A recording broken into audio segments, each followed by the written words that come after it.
KT ജലീലിന്റെ അഹങ്കാരം മാറ്റാനായിട്ട് സന്ദീപ് വാര്യർ തവനൂര് മത്സരിക്കും എന്നൊക്കെ സോഷ്യൽ മീഡിയയിൽ പ്രചരണം ഉണ്ടായിരുന്നു. അവസാനം അദ്ദേഹത്തിന് ലഭിച്ചിരിക്കുന്നത് തൃക്കരിപ്പൂറാണ്. അതായത് ഇടതുപക്ഷത്തിന്റെ CPIയുടെ ഒക്കെ ഒരു കുത്തക സ്ഥലത്ത് കാസർഗോഡ് ജില്ലയിൽ കൊണ്ടുപോയി നിർത്തിയിരിക്കുകയാണ്. അപ്പൊ എന്തായിരിക്കും സന്ദീപ് വാര്യരുടെ ഇനിയുള്ള ഭാവി എന്നാണ് ആളുകൾ ചോദിക്കുന്നത്. ലാസ്റ്റ് എന്തായാലും ഒരു ഇറുണ്ടല്ലോ, അത്രയെങ്കിലും കിട്ടി. കാരണം തൃക്കരിപ്പൂരും തവനൂരും അല്ലാതെ ഇത് ഏറ്റവും ആദ്യം കേട്ടിരുന്നത് ഏതാണെന്നറിയോ? ഒറ്റപ്പാലവും ഷൊർണൂരും ഒക്കെയാണ്. എത്ര നാളായി കേൾക്കണേന്നറിയോ? എൻ്റെ പൊന്ന് ഗൗതം, ഒരു കാര്യം ഗൗതത്തിനോട് പറയാം. കോൺഗ്രസിനകത്ത് ഇത്തരം കാര്യങ്ങളൊന്നും നമ്മൾ ഒരിക്കലും എന്ത് ചെയ്യാൻ പറ്റില്ല, പ്രതീക്ഷിക്കാൻ പറ്റില്ല. കാരണം എത്ര വലിയ നേതാവെന്ന് ഉറപ്പ് വന്നാലും ആ നേതാക്കന്മാർ പോലും ഹെൽപ്ലെസ് ആണ്. കാരണം മറ്റു നിരവധി സമ്മർദ്ദങ്ങളൊക്കെ ഇതിൻ്റെ ഭാഗമായിട്ട് വരും. ഒന്ന്. ഇനി രണ്ടാമത്തത് ഈ ഞങ്ങൾക്ക് അത് മാത്രമല്ല, അവിടുത്തെ തൃക്കരിപ്പൂരിലെ DCC ഞങ്ങൾക്ക് സന്ദീപിനെ വേണ്ട എന്ന് പറഞ്ഞിട്ട് കഴിഞ്ഞ ദിവസം ആഹ്വാനമൊക്കെ നടത്തി. എന്നിട്ട് ഇപ്പം മയപ്പെടുത്തി എന്നാണ് അറിയാൻ പറ്റുന്നത്. ഏതാ സന്ദീപിനെ വേണ്ട എന്ന് പറഞ്ഞാൽ ഒന്ന് മനസ്സിലാക്കേണ്ട ഒരു കാര്യമുണ്ട്. ജയിക്കാൻ വളരെ വിദൂരമായ ഒരു 500 കിലോമീറ്റർ അപ്പുറത്ത് പോലുള്ള ഒരു സാധ്യതയില്ലാത്ത സ്ഥലമാണിത് തൃക്കരിപ്പൂർ. ഓക്കെ, തവനൂരൊക്കെ പോയി മത്സരിക്കാൻ പിന്നെയുണ്ട് ഒന്ന്. രണ്ടാമത്തത് തൃക്കരിപ്പൂർ എന്ന് പറഞ്ഞാൽ മണ്ഡലത്തിൻ്റെ ഒരു ഡെമോഗ്രാഫി എന്ന് പറഞ്ഞിട്ടുണ്ടെങ്കിൽ അവിടെ മത്സരിക്കണോ ഈ ഇടുക്കിയിലൊക്കെ ചില മണ്ഡലങ്ങളുണ്ട്. അവിടെയൊക്കെ പോയി നമ്മൾ മത്സരിക്കണമെന്നുണ്ടെങ്കിൽ നമുക്ക് ഇങ്ങോട്ട് കാശ് തന്നെ. അല്ലെങ്കിൽ നമ്മൾ ശരിക്കും പറഞ്ഞാൽ ഇപ്പോൾ സാധാരണ എറണാകുളത്ത് ജീവിക്കുന്നിടത്ത് അവിടെ പോയി മത്സരിച്ചാൽ അവൻ അടുത്ത മാസം മുതൽ ബെഡ് റെസ്റ്റിലായി പോകും. എന്ന് പറഞ്ഞാൽ 2 മാസമെങ്കിലും കിഴിയൊക്കെ പറ്റും, ആയുർവേദ ചികിത്സക്ക് വേണം. അതുപോലുള്ള മണ്ഡലങ്ങളിലൊന്നാണിത്. പിന്നെ മൂന്നാമത്തെ കാര്യം എന്ന് പറഞ്ഞിട്ടുണ്ടെങ്കിൽ അവിടെ മത്സരിക്കാൻ വേണ്ടി ചെല്ലുമ്പോൾ എന്ത് അവിടെ സോൾവ് ചെയ്തു എന്ന് പറഞ്ഞാൽ അവർ പറയുന്ന ഏറ്റവും പ്രധാനപ്പെട്ട കാര്യമുണ്ട്. കാസർഗോഡ് ആകെ 2 മണ്ഡലങ്ങളിലാണ് കോൺഗ്രസ് മത്സരിക്കുന്നത്. ആ 2 മണ്ഡലങ്ങളിൽ ഒരു സ്ഥലത്ത് ഞങ്ങളുടെ ജില്ലാ നേതാക്കന്മാരുമായിട്ട് ആലോചിക്കാതെ പുറത്തുനിന്ന് ആളെ വിളിച്ചുകൊണ്ട് വരികയാണെന്ന് പറയണം. യഥാർത്ഥത്തിൽ എൻ്റെ വിശ്വാസം എന്ന് പറയുന്നത് സന്ദീപ് വാര്യർക്ക് ഇത്തവണ ചിലപ്പോൾ സീറ്റ് ഉണ്ടാകാൻ സാധ്യതയില്ല. അദ്ദേഹത്തിന് ചിലപ്പോൾ മാറ്റുമെന്നാണ്. കാരണം ഇപ്പോഴും ഡിക്ലെയർ ചെയ്തിട്ടില്ല. നമ്മൾ വീഡിയോ എടുക്കുമ്പോൾ ഡിക്ലെയർ ചെയ്തിട്ടില്ല. അല്ല, ഏകദേശം തീരുമാനിച്ചിട്ടുണ്ട്. ഈ തീരുമാനമൊക്കെ മാറ്റിയെന്ന് ഇപ്പൊ കണ്ണൂർ വേറെ ആളെ തീരുമാനിച്ചാണ്. അതാണ് ഇപ്പൊ കെ സുധാകരന് വേണ്ടി മാറ്റിയത്. അപ്പൊ തീരുമാനം മാറ്റുന്നാണോ പറയുന്നത്? അല്ല, മാറ്റാൻ സാധ്യതയുണ്ട്. കാരണം എന്ന് വെച്ചാൽ അവിടെ ഇപ്പൊ DC പ്രസിഡന്റുമായിട്ട് എന്തോ സെറ്റിൽമെന്റിൽ എത്തിയിട്ടുണ്ടെന്ന് കേൾക്കുന്നു. സെറ്റിൽമെന്റിലേക്ക് എത്താം. അപ്പൊ DC കാരണം അവിടെ ആരും അവിടെ നിന്നുള്ള നേതാക്കന്മാരെ പരിഗണിച്ചില്ല എന്നാണ് പറയണത്. എന്റെ വിശ്വാസം അവിടെ നിന്നുള്ള നേതാക്കന്മാരെ പരിഗണിച്ചില്ല എന്നുള്ളത് പോലും ആയിരിക്കില്ല അവരുടെ പ്രശ്നം. കാരണം വെച്ചാൽ ജയിക്കാൻ പോകാത്ത സീറ്റാണെന്ന് അവർക്കറിയാം. അതുകൊണ്ട് ആരെങ്കിലും വന്ന് മത്സരിച്ചാൽ അവർക്ക് പ്രശ്നം ഉണ്ടാവില്ല. പക്ഷെ അതിന്റെയൊക്കെ പിന്നിൽ മറ്റ് ചില ഇടപാടുകൾക്ക് വലിയ സാധ്യതയുണ്ട്. സന്ദീപ് വാര്യർ വലിയ വിഷമത്തിലാണെന്ന് തോന്നുന്നു. കാരണം ഇങ്ങനെ ഒരു കൃത്യമായിട്ടുള്ള പ്രഖ്യാപനം വന്നു കഴിഞ്ഞാൽ സ്വാഭാവികമായിട്ടും അദ്ദേഹത്തിന്റെ ഫേസ്ബുക്കിലൊക്കെ കുറിപ്പൊക്കെ ഇടേണ്ടതാണ്. എപ്പോഴും ഫേസ്ബുക്കിലൊക്കെ ആക്റ്റീവ് ആയിട്ടുള്ള ആളാണ്. 2 ദിവസമായിട്ട് സന്ദീപ് വാര്യരെ കാണാനേ ഇല്ല. എന്റെ പൊന്നു ഗൗതം, ഞാൻ ആദ്യമേ ഒരു കാര്യം പറയട്ടെ. ഈ സന്ദീപ് വാര്യർ കോൺഗ്രസിലേക്ക് പോകുന്നു എന്ന് പറയുമ്പോൾ കോൺഗ്രസിന് അറിയാം ഈ സന്ദീപ് വാര്യർക്ക് ഒരു സ്ഥലത്ത് എത്ര വോട്ട് സമാഹരിക്കാൻ കഴിയുമെന്ന് കൃത്യമായിട്ട് അറിയാം. പക്ഷെ അതറിയാത്ത പാർട്ടിയല്ല കോൺഗ്രസ്. പക്ഷെ കോൺഗ്രസ് ഇതൊരു വലിയ വിസ്മയമാണെന്നൊക്കെ പറഞ്ഞ് എന്ത് ചെയ്യുന്നു, ഉയർത്തി കാണിക്കുന്നു എന്ന് മാത്രമേ ഉള്ളൂ. പക്ഷെ സന്ദീപ് വാര്യർക്ക് ഒരു ബോധം വേണം. സന്ദീപ് വാര്യർക്ക് ഏതെങ്കിലും മണ്ഡലത്തിൽ നിന്ന് ഒറ്റക്ക് ഒരു 5000 വോട്ട് പിടിക്കാൻ പറ്റുമോ? ഇല്ല. ഗൗതം അറിയേണ്ടത് ആ സമയം ഇപ്പൊ PV അൻവറാണ് പോണെങ്കിൽ സാധിക്കും. BJPയിലാണെങ്കിൽ BJPയുടെ വോട്ടാണ്. BJPയിൽ പല സ്ഥലത്തും മത്സരിച്ചിട്ടുണ്ടല്ലോ ഗൗതം. BJPയുടെ വോട്ടാണ്. BJPയുടെ അല്ലാത്ത വോട്ട് സമാഹരിക്കാൻ കഴിയുന്ന എത്ര നേതാക്കന്മാർ BJPയിലുണ്ട്? അതാണ് BJPയുടെ പ്രശ്നം. ഇപ്പൊ സത്യം പറഞ്ഞ രാജഗോപാൽ BJPയുടെ വോട്ടല്ല. രാജഗോപാൽ ജയിക്കുന്നത് അവിടെ ജനങ്ങൾക്ക് അദ്ദേഹത്തോടുള്ള ഒരു സഹതാപ തരംഗം കൊണ്ടാണ് അദ്ദേഹം എന്ത് ചെയ്തിട്ടുള്ളത്, ജയിച്ചിട്ടുള്ളത്.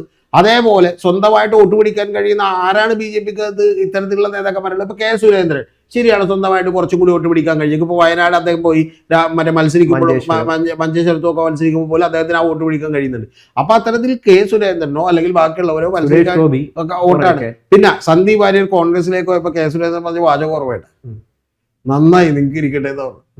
മനസ്സിലെ? അപ്പൊ അത്തരത്തിൽ സ്വന്തമായി ഒരു വോട്ട് ബേസ് പിടിക്കാൻ കഴിയുന്ന ഒരാളെയല്ല സന്ദീപ് വാര്യർ. ഫേസ്ബുക്കിലൊക്കെ ഫോളോവേഴ്സ് ഉണ്ടാവാം, മറ്റേ ഇതിലൊക്കെ ഫോളോവേഴ്സ് ഉണ്ടാവാം. ആരും വോട്ട് ചെയ്യുമെന്ന് വിചാരിക്കരുത്. അതൊക്കെ ഉണ്ട്. അല്ല, അതൊക്കെ സ്വാഭാവികമാണ്. ഇപ്പൊ നാളെ ഞാൻ പറയുന്നത് നിങ്ങൾക്ക് നമുക്ക് എതിർക്കാം. പക്ഷെ പ്രധാനപ്പെട്ട ഒരു കാര്യം ഞാൻ പറയാം. ഇപ്പൊ പിണറായി പോയൊരു പിണറായിക്ക് സ്വന്തമായിട്ടൊരു ഫാൻ ബേസ് ഉണ്ട് ഇല്ലെന്ന് നമ്മൾ പറഞ്ഞിട്ട് കാര്യമില്ല. അതേസമയം CPMൽ തന്നെ എത്ര പേർക്ക് അതുണ്ട് എന്ന് ചോദിച്ചിട്ടുണ്ടെങ്കിൽ മറ്റുള്ള നേതാക്കന്മാർക്ക് വലുതായിട്ടില്ല. ഞാൻ ചോദിക്കുന്നത്, സന്ദീപ് വാര്യർ BJPയിൽ ഉണ്ടായിരുന്നപ്പം വളരെ നല്ല രീതിയിൽ പെർഫോം ചെയ്ത ഒരാളാണ്, വാദങ്ങളൊക്കെ ഉപയോഗിച്ചുകൊണ്ട്.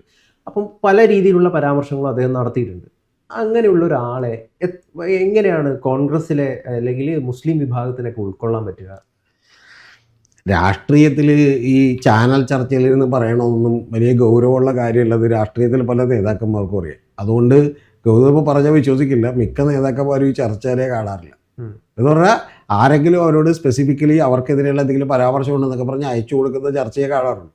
ഞാനിപ്പോൾ കേരളത്തിലെ ഏറ്റവും പ്രമുഖമായ കേരളത്തിലെ നമ്പർ 1 ആയിട്ടുള്ള ഒരു നേതാവിനോട് ഞാൻ ചെന്നിട്ട് പറയുന്നു, ഇന്നലെ ഒരു ചാനൽ ചർച്ചയിൽ ഒരു പ്രതിനിധി ചെയ്ത്, അതായത് ഈ പറയുന്ന പോലെ ഇടതുപക്ഷത്ത് അല്ലെങ്കിൽ ഓക്കെ പക്ഷം പറയുന്നില്ല പോട്ടെ, അപ്പോൾ അത്തരത്തിലുള്ള ഒരു പ്രതിനിധി കണ്ടിരുന്ന് കുഴപ്പം പറഞ്ഞു എന്ന് പറയുമ്പോൾ സത്യത്തിൽ അദ്ദേഹം അപ്പോഴാണ് അത് നോട്ട് ചെയ്യുന്നത്. മനസ്സിലായി? അതായത് ഈ വിരുദ്ധമായിട്ടുള്ള പരാമർശം നടത്തിയത് അദ്ദേഹം അപ്പോഴാണ് നോട്ട് ചെയ്യുന്നത്. ഈ സത്യത്തിൽ ഞാൻ പോലും അത്ഭുതപ്പെട്ടു പോയി. കാരണം പുള്ളി സത്യത്തിൽ എന്നോട് ആദ്യം ചോദിക്കുന്നത് ഇയാൾ ആരാണെന്നാണ്. മനസ്സിലായി? ഈ മറ്റേ ഇന്നപക്ഷ വിമർശകൻ അല്ലെങ്കിൽ നിരീക്ഷകൻ എന്നൊക്കെ പറഞ്ഞ് പോകുന്നവരെയൊന്നും പാർട്ടിക്ക് അല്ലെങ്കിൽ പല പാർട്ടികൾക്കും കൃത്യമായിട്ട് അറിയാൻ പാടില്ല. അപ്പോൾ അവിടെ ചെന്ന് പറയുന്ന വാചകങ്ങളൊന്നും കൃത്യമായിട്ട് പലപ്പോഴും കണക്കിലെടുക്കില്ല.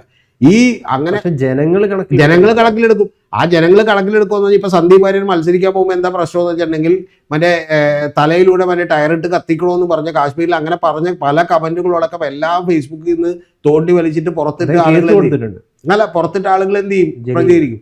ഇതിലൊക്കെയുള്ള പ്രധാനപ്പെട്ട വിഷയം എന്ന് വെച്ചാൽ സന്ദീപ് വാര്യർ അത്തരത്തിലുള്ളൊരു നേതാവായിട്ടില്ല. ചാനൽ ചർച്ചകളിൽ വന്നു, ഫേമസ് ആയി എന്നുള്ളത് കൊണ്ട് അല്ലെങ്കിൽ കുറച്ചുകൂടി ആളുകൾ അറിയും എന്നുള്ളത് കൊണ്ട് ആളുകളൊരു കാണുമ്പോൾ കൈ കൊടുക്കും അല്ലെങ്കിൽ ഇഷ്ടപ്പെടും എന്നുള്ളത് കൊണ്ട് അത് വോട്ടായി മാറാൻ പറ്റുന്ന എന്തില്ല. എന്തായാലും BJP പ്രവർത്തകർ ആഘോഷിക്കുകയാണ്, ആക്രമിക്കുകയാണ് സന്ദീപ് വാര്യരെ. നിന്റെ ഗതി ഇതായി പോയല്ലോ സന്ദീപ് വാര്യരെ എന്ന് പറഞ്ഞിട്ട്. കാരണം അവരെ കുറ്റം പറയാൻ പറ്റില്ല. കാരണം അത്രമാത്രം അതിൽ നിന്ന് പെർഫോം ചെയ്ത് അവർക്ക് വേണ്ടിയിട്ടുള്ള പല വാദങ്ങളും ഉന്നയിച്ച ഒരാൾ പെട്ടെന്ന് കോൺഗ്രസിലേക്ക് പോവുക എന്ന് പറയുമ്പോൾ തീർച്ചയായിട്ടും ആ ആക്രമണം ഉണ്ടാകും. അല്ല, പെട്ടെന്നൊന്നും പോയതല്ല ഇത്. കാരണം ഒരു കാര്യം കൂടി ഗൗതത്തിനടുത്ത് പറയാം, പെട്ടെന്നൊന്നും പോയതല്ല. കൃഷ്ണകുമാറിന് വേണ്ടി പ്രചരണം നടത്തിയിട്ടുണ്ട്. അല്ല, ഞാൻ പറയണത് പലർക്കും വേണ്ടി പ്രചരണം എന്നൊക്കെ നടത്തിയിട്ടുണ്ട്. ഈ പ്രചരണമൊക്കെ നടത്തുമ്പോൾ പോലും പാലക്കാട് സന്ദീപ് വാര്യരെ അടുപ്പിക്കാറില്ലായിരുന്നു.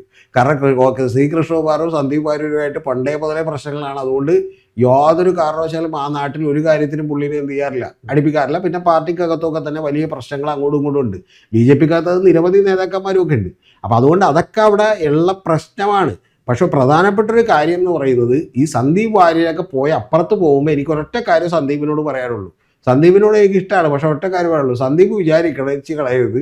അതുകൊണ്ട് അവരങ്ങോട്ട് വലിയ വാഗ്ദാനമൊക്കെ എന്ത് ചെയ്യും, തരും. പക്ഷെ അതെല്ലാം നടപ്പിലാകും എന്ന് വിചാരിച്ച് കളയരുത്. ഇപ്പോൾ സണ്ണിയും കമ്മിക്കാട്ടിന് സീറ്റ് കൊടുക്കാന്നുകൊണ്ട് പറ്റിയോ? ഇത്ര പേർക്കാണ് അങ്ങനെ പറ്റില്ല. കാരണം അങ്ങനെ പറ്റാവുന്നൊരു പാർട്ടിയല്ല കോൺഗ്രസ് എന്നുള്ളത് കൃത്യമായിട്ട് മനസ്സിലാകണം. ഇനി BJP പോലും ഇപ്പോൾ പറ്റുന്നില്ല, CPM പോലും ഇപ്പോൾ പറ്റുന്നില്ല. കാരണം ആ പാർട്ടികൾ പോലും ഇത്തരത്തിൽ ഒരു മിലിറ്ററി സ്വഭാവം വിട്ടുകൊണ്ടിരിക്കുകയാണ്. അപ്പോഴാണ് കോൺഗ്രസിൽ അങ്ങനെ നടക്കുന്ന ഒരു കാര്യമേ അല്ല. ഇനി ചെന്നിപ്പോൾ മത്സരിക്കാം, അവിടെ ഇപ്പോൾ മത്സരിക്കാൻ പറ്റുമുണ്ടാകുമോ? അവിടെ മത്സരിക്കാൻ പറ്റും. കാരണം എന്ന് വെച്ചാൽ അത് വേറെ ചില എന്താണ് പറയുക, ചില ഡീലുകൾ, ചില സംഭാഷണങ്ങളിലൂടെ രമ്യതയിലേക്കൊക്കെ എത്താനുള്ള സാധ്യതകളുണ്ട്. കാരണം എന്താണെന്ന് വെച്ചിട്ടുണ്ടെങ്കിൽ ആ സീറ്റിൽ നിന്നാൽ നല്ല പരിപൂർണമായി തോക്കുമെന്ന് എന്തുണ്ട്, ഉറപ്പുണ്ട്. അതുകൊണ്ട് വെറുതെ ഇനി അവിടെ നേരത്തെ അവിടെ ഇത് ജോസഫ് വിഭാഗത്തിന്റെ കേരള കോൺഗ്രസിന്റെ സീറ്റാണ്, അതാണ് മാറ്റിക്കൊടുത്തത്. അവിടെ കോൺഗ്രസ് മത്സരിക്കുന്ന പകരം അവർക്ക് വേറെ മറ്റു സീറ്റുകൾ കൊടുത്തു. അവിടെ അവർ നേടിയ വോട്ട് പോലും ഒരുപക്ഷെ സന്ദീപിന് ലഭിക്കുന്നില്ല. അല്ല, ഒന്നാമത്തത് സന്ദീപ് അവിടെ ചെന്ന് മത്സരിക്കാൻ നിൽക്കുമ്പോൾ BJPക്ക് അവിടെ കുറച്ചുകൂടി ആവേശത്തോടുകൂടി എന്ത് ചെയ്യും, പ്രചരണം നടത്തും. ഒന്ന്. രണ്ടാമത്തത് സന്ദീപിന് എന്തെങ്കിലും ഒരു ചാൻസ് ഉണ്ടെന്നുണ്ടെങ്കിൽ സത്യം പറഞ്ഞിട്ടുണ്ടെങ്കിൽ BJPക്കാരുടെ വോട്ട് കൂടി എന്ത് ചെയ്യും, CPMന് കിട്ടിയേക്കും. അതുകൊണ്ട് മിക്കവാറും സംഭവിക്കാൻ പോണതാണ്. പിന്നെ സന്ദീപ് അവിടെ ചെന്ന് മത്സരിക്കുന്നത് തന്നെ എന്ന് പറഞ്ഞാൽ മത്സരിച്ചു എന്ന് പറയുന്ന ഒരു ക്ലെയിമിന് വേണ്ടി മാത്രമാണ്. സത്യം പറഞ്ഞിട്ടുണ്ടെങ്കിൽ തൃക്കരിപ്പൂരിൽ നിന്ന് സന്ദീപ് മത്സരിക്കും. 21ാമത്തെ ദിവസം സന്ദീപ് അവിടെ നിന്ന് പോരും. സന്ദീപ് മിക്കവാറും റിസൾട്ട് പോലും 9ാം തീയതി നോക്കാൻ നിൽക്കൂല. കാരണം അതിൻ്റെ ആവശ്യമില്ലെന്നുള്ളത് സന്ദീപ് കൃത്യമായിട്ട് കാര്യമായിട്ടുണ്ട്. ചില ആളുകളുണ്ട് നന്നായി പഠിക്കുന്നവർ റിസൾട്ട് പോകില്ല. കാരണം അവർക്കറിയാൻ ചിന്തയുണ്ടത്. ഞാൻ 10ാം ക്ലാസ് വരെ ഞാൻ എൻ്റെ റിസൾട്ട് ഒന്നും നോക്കാൻ വേണ്ടി പോയിട്ടില്ല. അപ്പോൾ ചില പിള്ളേരൊക്കെ പോകും.